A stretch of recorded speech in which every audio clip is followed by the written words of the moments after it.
अस्सलामुअलैकुम वरहमतुल्लाहि वबरकातुहू। उम्मीद करता हूँ आप सब खैरियत से होंगे।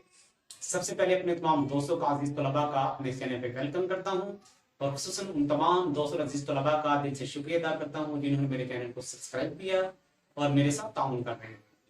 एक बार फिर आपकी खिदमत में हाजिर हुआ हूँ एक नए टॉपिक के साथ। आज का हमारा टॉपिक है percentage.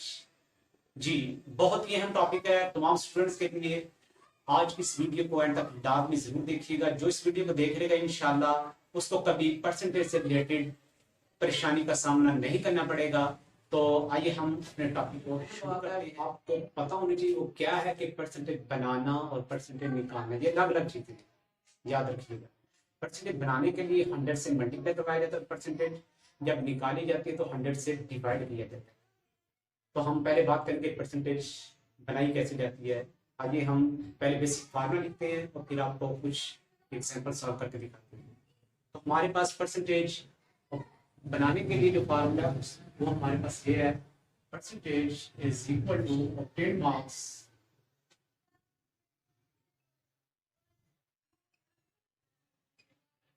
Divided by total marks multiply by 100। जी आप फार्मूला यूज करके अपने मार्क्स जो अपने मैट्रिक में आपने ऑब्टेन किए हैं या इंटर में किए हैं तो आप अपने मार्क्स की परसेंटेज बता सकते हैं कि कितने परसेंट आपके मार्क्स बने हैं।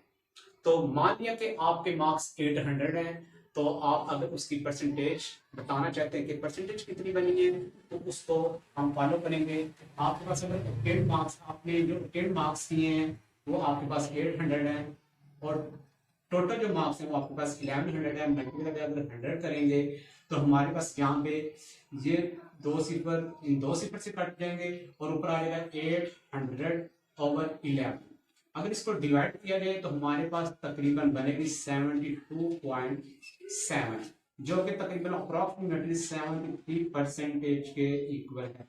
तो जिस तरह आप अपने मार्क्स की या किसी भी क्वेश्चन की परसेंटेज बना सकते हैं, बिल्कुल आसान तरीका है।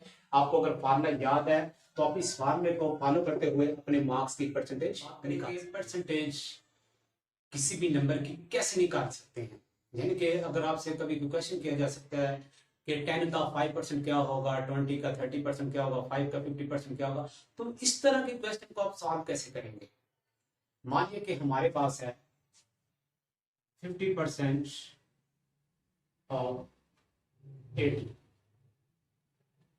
80 का 50% बताना, 50% निकालना है कि 50% क्या होगा 80 का। तो इस तरह के क्वेश्चन को आपको सॉल्व करने के लिए क्या तरीका अप्लाई करना पड़ेगा। उसके लिए आपको करना पड़ेगा 50 डिवाइडेड बाय 100 मल्टीप्लाई 80। इसको जब आप सॉल्व करेंगे ये एक सिफर इस सिफर से कैंसिल, ये सिफर इस सिफर से कैंसिल, आपके पास 5 मल्टीप्लाई 8 बनेगा, वो आ जाएगा 40। यानी कि 80 का जो 50% होगा वो क्या होगा। जी, अभी आपने इसका एक बेसिक तरीका आपने देखा है, मेथड देखा है इसको सॉल्व करने का। लेकिन अब हम इस तरह के क्वेश्चन की शॉर्टकट जो ट्रिक्स हैं वो यूज़ करके इसको सॉल्व करेंगे जिसमें कम से कम टाइम लगेगा और उम्मीद है आपको कैलकुलेटर की भी ज़रूरत नहीं पड़ेगी। तो उसमें भी 3 तरह की टाइप्स हैं। पहली टाइप्स पे हम बात करेंगे जिनके दोनों के एंड पे क्या है 0। तो जब दोनों अमाउंट के एंड पे 0 हो तो उसको कैसे अपने शॉर्टकट तरीके से सॉल्व करना है। तो आज इसका तरीका कर ये है कि आपने दोनों के सिफर को इग्नोर करना है और सिर्फ इस अमाउंट को आपने मल्टीप्लाई करवाना है। 5 मल्टीप्लाई बाय 8 तो ये आपके पास आंसर आ जाएगा 40, जो कि इसका करेक्ट आंसर है। हमने पीछे जो बेसिक सारा मेथड फॉलो करके जो सॉल्व किया था कि 80 का जो 50% बनेगा वो क्या है 40। ये अपने याद रखना है कि जब दोनों अमाउंट के एंड पे 0 हो तो उसका शॉर्टकट तरीका क्या है, आपने सिफर को इग्नोर करके सिर्फ डिजिट को आपने मल्टीप्लाई करवाना है और आपका वो आंसर आ जाएगा। ये थी पहली टाइप्स, ये आपके पास पहली टाइप है। और दूसरी टाइप्स की अगर बात करें हमारे पास कि दोनों के एंड पे 0 ना हो तो फिर क्या तरीका है। मान लिया हमने सॉल्व करना है 15% ऑफ 5 का 15% क्या होगा अगर हमने इसको बताना है। अब दोनों के एंड पे 0 नहीं है, ये याद रखिएगा, ठीक है। तो इसको भी आपने ऐसे ही सॉल्व करना है 15 मल्टीप्लाई 5 15 को 5 से मल्टीप्लाई करेंगे तो वो आएगा 75। ठीक है, तो अब ये बात क्या है कि जब दोनों के एंड पे जीरो नहीं होगा, दोनों के एंड पे जीरो नहीं होगा, दोनों के एंड पे जीरो नहीं होगा, तो आपने राइट साइड पे दो हिस्से छोड़ के, ये राइट साइड है, एक दो हिस्से छोड़ के आपने पॉइंट लगा देना है। तो ये आपका आंसर आ जाएगा इसका 5 का 15%, 0.75। बेशक आप कैलकुलेटर यूज करके या पूरा मेथड यूज करके अब इसको सॉल्व करके देख लीजिएगा, इसका आंसर आएगा 0.575। 15% ऑफ 5 क्या आएगा 0.75। तीसरी अगर टाइप की बात की जाए कि तीसरी टाइप जो हमारे पास है वो ये है कि जब एक के एंड पे जीरो हो और दूसरी के एंड पे जीरो ना हो। मान लिया हमारे पास है 30% ऑफ 6 का 30% क्या होगा, इसके लिए हम क्या करेंगे, इसको भी हम सिफर को इग्नोर करके इन दोनों को मल्टीप्लाई करवाएंगे। 3 मल्टीप्लाई बाय 6 जो कि हमारे पास क्या आ गया 18।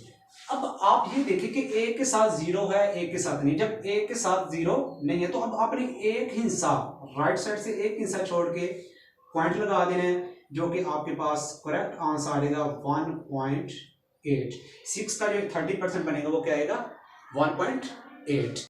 आइए हम आज के अपने इस टॉपिक को रिवाइज कर लेते हैं ताकि अगर कोई कंफ्यूजन हो वो खत्म हो सके। तो सबसे पहले हमने बात की थी कि किसी चीज की, किसी अमाउंट्स की अपॉर्चुनिटी कैसे बना सकते हैं, कैसे बता सकते हैं। इसके लिए हमने बेसिक फॉर्मूला यूज किया था। ऊपर आपको फिर मार्क्स, नीचे टोटल मार्क्स से डिवाइड करके मल्टीप्लाई 100 करके इसका सॉल्व करना।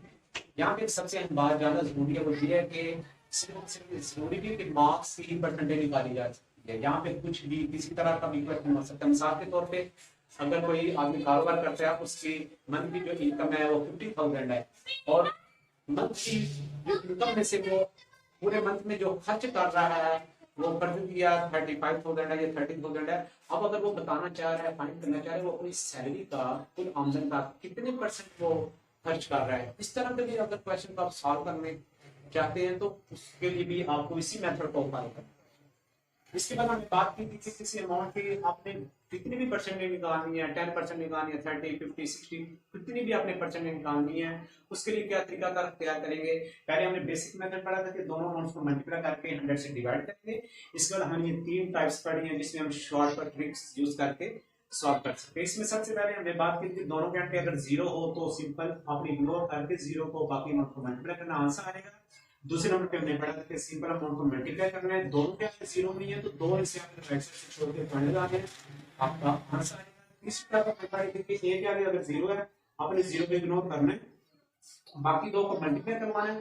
करवाने के बाद जो आंसर आएगा, आपने ए के बाद जीरो था तो ए के हिस्सा राइट साइड से छोड़ के पॉइंट लगा देना, ये आपका करेक्ट सॉल्यूशन आएगा। उम्मीद करता हूँ आज के इस टॉपिक से आपको काफी कुछ सीखने को मिला होगा। बाकी हम नेक्स्ट वीडियो में इंशाल्लाह आपको फ्रैक्शन की परसेंटेज निकालने के तरीका बताएंगे। तब तक के लिए ख्याल रखिएगा। अगर वीडियो अच्छी लगी हो तो शेयर कर दीजिएगा। अल्लाह हाफिज़। अस्सलामु अलैकुम व रहमतुल्लाहि व बरकातहू।